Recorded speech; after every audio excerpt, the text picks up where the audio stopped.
सो hi guys, ये video अब तक का मोस्ट डिमांडेड वीडियो है। मींस अभी जब बीबीए के रिजल्ट्स आए थे और वैसे भी जो अब न्यू एडमिशन हो रहे हैं, जो लोग फर्स्ट ईयर में आ रहे हैं, तो वो पूछ रहे हैं दीदी कैसे पढ़ना है, एग्जाम में मार्क्स कैसे आने हैं। तो वीडियो दो पार्ट्स में डिवाइडेड होगा। फर्स्ट पार्ट होगा कि आपको एग्जाम के पहले पढ़ाई कैसे करनी है, मीन्स सेमेस्टर स्टार्ट होते ही आपको क्या क्या चीज़ें करनी है, नोट्स कैसे बनाने हैं, कैसे एग्जाम के लिए प्रिपेयर करना। और सेकेंड वीडियो होगा कि आपको एग्जाम में लिखना कैसे है, अपनी प्रेजेंटेशन कैसे रखनी है, प्रिपेयर कैसे करना है खुद को एग्जाम्स के लिए। Okay, without any further delay let's get started.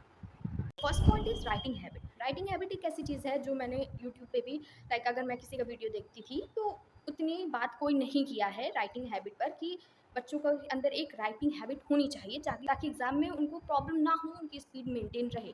But मैंने बहुत कम लोगों को सुना है कि अपनी राइटिंग हैबिट मेंटेन करो। इवन मेरे सिर्फ एक ही प्रोफेसर हैं जो ऐसा बोलते हैं कि तुम लिखोगे नहीं, पूरे साल भर एग्जाम में जाके लिखोगे तो वहाँ हाथ तो दर्द होगा। मीन सोचो, तुमने 6 महीने 1 साल से कुछ भी नहीं लिखा है, अचानक से तुमको एग्जाम देना है जिसमें 2 घंटे में तुमको very short short long answer सारे कवर करने हैं। कैसे होगा? तुम्हारा हाथ दुखेगा, तुमसे टाइम मैनेजमेंट नहीं होगा, तुम पूरा तुम्हारा हो सकता है लॉन्ग या जो भी तुम लास्ट में कर रहे हो वो आंसर छूट ही जाए। इसलिए तुम्हारी राइटिंग हैबिट मेंटेन करना बहुत ज़रूरी है, जिससे तुम्हारी राइटिंग भी अच्छी होगी, साथ में तुम्हारी स्पीड मेंटेन रहेगी, एग्जाम में तुम्हारा कोई भी क्वेश्चन छूटेगा नहीं। अब तुम कैसे मेंटेन करना चाहते हो, चाहे डेली 1 पेज राइटिंग लिखो अपनी राइटिंग को मेंटेन करने के लिए, और या फिर अपने नोट्स बनाओ। डेली नोट्स बनाओगे तो उसमें भी लिखोगे तो कुछ ना कुछ तो तुम्हारे अंदर इंप्रूवमेंट आएगा ही। तुम्हारी प्रेजेंटेशन स्किल्स इंप्रूव होंगी, तुम्हारी राइटिंग इंप्रूव होगी, और साथ में तुम्हारी स्पीड भी अच्छी हो जाएगी। बट मोस्टली मैंने देखा है ना कि बच्चे जो होते हैं, इवन मेरे क्लासमेट्स या जितने भी फ्रेंड्स हैं, मैंने देखा है कि लोग लिखने से भागते हैं। ऐसा नहीं होना चाहिए अगर तुम्हें रियली में एग्जाम में अच्छा स्कोर करना है तो, क्योंकि एग्जाम में तो तुमको लिखना ही लिखना है, तुम चाहे जितना भी भाग लो। और अगर तुम्हें अच्छे नंबर लाने हैं तब तो तुम्हें और भी ज़्यादा ही लिखना पड़ेगा, क्योंकि वट आई हैव ऑब्जर्व कि लास्ट एग्जाम्स में भी मैंने जितने अपने सीनियर से भी बात की, मैंने खुद भी जो भी ऑब्जर्व किया है कि तुम्हारी कॉपी भर नहीं रही है। तुमने 50 वर्ड्स का क्वेश्चन था, उसको 20 वर्ड्स में लिख के आए, तुम्हें नंबर नहीं मिलेंगे। तो अपनी लिखने की हैबिट को इम्प्रूव करो, उसको सुधारो। ना second point is making notes. अब आप डेली 1 पेज राइटिंग लिखोगे कि नहीं जिससे आपकी राइटिंग इम्प्रूव हो, ये तो मुझे नहीं पता, और मुझे लगता भी नहीं कि आप इतना करोगे कि डेली 1 पेज राइटिंग लिखोगे, क्योंकि अब आप कोई छोटे से बच्चे नहीं हो जिसको बोला जाए कि राइटिंग लिखो और आप लिखोगे भी। कर सकते हो then it's very good, but अगर नहीं कर सकते हो तो एटलीस्ट नोट्स तो बनाओ ही। और राइटिंग हैबिट को इम्प्रूव करने का भी सबसे अच्छा वे है कि आप नोट्स बनाओ। ठीक है, आपकी राइटिंग भी अच्छी होगी, और साथ ही साथ में आपके जो टॉपिक्स हैं सिलेबस के वो भी कवर होते जाएंगे। और नोट्स ऐसे नहीं बनाना है कि बस कोई साइट खोल ली या वेबसाइट या वीडियो ओपन कर लिया और उससे बिना कुछ सोचे समझे बस छापे जा रहे हैं या लिखे जा रहे हैं। जो भी आप लिख रहे हो उसको एक बार के लिए पढ़ो, उसमें क्या लिखा है उसको समझो, देन उसको लिखो। इससे क्या होगा, जब आप रिविजन करोगे पेपर के लिए तो आपको उस टॉपिक को समझने में ज़्यादा टाइम नहीं लगेगा और आपको अच्छे से चीज़ें प्रिपेयर हो जाएंगी। तो नोट्स बनाते वक्त ही चीज़ों को अच्छे से समझने की कोशिश करो, सिर्फ छापो मत उसको। और अगर आपको प्रॉब्लम हो रही है कि नोट्स बनाने के लिए रिसोर्सेज नहीं मिल रहे हैं, तो मैंने उसके लिए भी एक वीडियो बनाया हुआ है कि top study resources for BBA students. Channels कौन से आप यूज़ कर सकते हो, वेबसाइट्स कौन सी यूज़ कर सकते हो, उसको भी मैंने उस वीडियो में बताया है। इनफैक्ट जिन मैंने अपने खुद के हैंड रिटन नोट्स भी शेयर किए हैं। हाँ, उसमें कुछ यूनिट्स नहीं है या कुछ सब्जेक्ट्स नहीं है, तो आप उससे एक रेफरेंस ले सकते हो कि नोट्स को एक्चुअली में बनाना कैसे है। ठीक है, या फिर आपको कोई चीज़ नहीं समझ में आ रही हो तो आप उसमें से देख सकते हो। चाहो तो उसको प्रिंट भी करा सकते हो, but I will not prefer कि आप उसको प्रिंट कराओ, क्योंकि उससे फिर आप अपना कुछ दिमाग नहीं लगाओगे। जितना उस नोट्स में लिखा है सिर्फ उतना ही पढ़ोगे। बट जब आप खुद से नोट्स बनाते हो, खुद से चीज़ों को सर्च करते हो ना, तो आपको हो सकता है कुछ और अच्छे रिसोर्सेज मिल जाएं जो मुझे ना मिलेंगे। ठीक है, आपको और ज़्यादा नॉलेज होगी, आपको और अच्छे टॉपिक्स मिल सकते हैं जिससे कि आपकी प्रिपरेशन और अच्छी हो सकती है। तो आई विल नॉट रिकमेंड कि आप मेरे नोट्स को प्रिंट करा लो।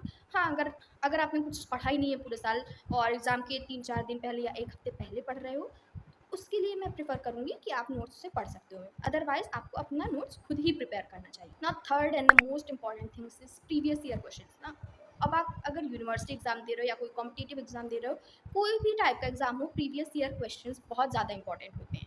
ठीक है, एग्जाम के पॉइंट ऑफ व्यू से अगर आपने कुछ भी नहीं पढ़ा है ना, तो कुछ प्रीवियस ईयर के पेपर्स उठाओ, उसमें देखो कि कौन से टॉपिक्स रिपीट हो रहे हैं, उनको सबसे पहले पढ़ो और डीप में पढ़ो। ठीक है, क्योंकि उसके अंदर से भी कई कई जो लॉन्ग वाले आंसर्स होते हैं ना, उनको अगर आपने अच्छे से पढ़ दिया तो मेरे अकॉर्डिंग शॉर्ट और वेरी शॉर्ट ऐसे ही प्रिपेयर हो जाते हैं, क्योंकि उसमें से ही कोई ना कोई चीज़ उठ के आती है कि इसके फीचर्स क्या हैं या इस वर्ड की मीन क्या है, डेफिनेशन क्या है। तो लॉन्ग आंसर अगर आप अच्छे से पढ़ रहे हो ना, तो उसके लिए शॉर्ट और वेरी शॉर्ट अपने आप ही प्रिपेयर हो जाएंगे। और कोशिश करो कि जब भी आप पीवाईक्यूज देख रहे हो, अगर आपने पहले से प्रिपरेशन की है तो एक रफ कॉपी लो और उसको सॉल्व करने की कोशिश करो। देखो कि आपके आपसे कौन से क्वेश्चंस बन रहे हैं, किस क्वेश्चंस के आपको आंसर आते हैं, किसके नहीं आते हैं, ठीक है? कौन सी में आपको ज़्यादा प्रॉब्लम हो रही है। चाहो तो अगर किसी का गूगल पे किसी वेबसाइट पर या यूट्यूब पर नहीं मिल रहा तो यू हैव एआई, आप चैट जीपीटी से पूछो, डीप सीक से पूछो, मेटा एआई से पूछो, किसी भी एआई से पूछो, आपको आंसर मिल जाएगा, ठीक है? तो इतना कुछ टफ नहीं है किसी भी टॉपिक को फाइंड आउट करना। अगर आपको कोई क्वेश्चन का आंसर नहीं आ रहा है तो देखो उसका आंसर क्या होगा, उसको समझो, देन उसके बाद उसको लिखने की प्रैक्टिस करो, देखो उसमें कितना टाइम लग रहा है आपको लिखने में।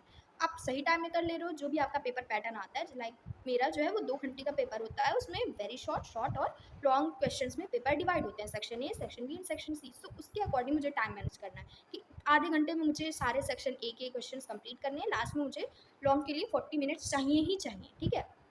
तो इस तरह से प्रीवियस ईयर क्वेश्चंस को देखो, मेरे पास जितने भी प्रीवियस ईयर क्वेश्चंस थे वो भी मैंने टेलीग्राम पर सेंड कर दिए थे, अभी भी आगे जितने होंगे उसको भी मैं सेंड करती रहूँगी, और साथ में आप भी यूट्यूब से भी देख सकते हो कोई प्रीवियस ईयर का क्वेश्चन, और काफ़ी सारी वेबसाइट्स भी हैं जिस पर आप सर्च कर सकते हो, okay?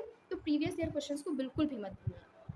Now coming to the fourth important point which is use AI। अगर तुम अपने छोटे छोटे काम जिससे हो सकता है तुम्हारा टाइम तुम और अच्छी जगह पे लगा सकते हो बट उसमें लगा रहे हो और वो तुम एआई से करवा सकते हो बट नहीं कर रहे हो, तो तुम गधे हो लिटरली। मतलब कि तुम्हारे पास चैट जीपीटी है, नोटबुक एलम है, और नैपकिन एआई है, गामा है, इतने सारे एआई टूल्स है जिससे तुम अपने छोटे छोटे काम इजीली करवा सकते हो, ठीक है? चैट जीपीटी के बारे में तो पता ही होगा, सबको पता है, ठीक है? नोटबुक एलम है, तुम उससे माइंड मैप्स बनवा सकते हो, उससे पॉडकास्ट क्रिएट कर सकते हो। अगर किसी टॉपिक का तुम्हें तुम्हें पढ़ने का मन नहीं कर रहा है, तुम उसको सुन के समझ सकते हो, ठीक है?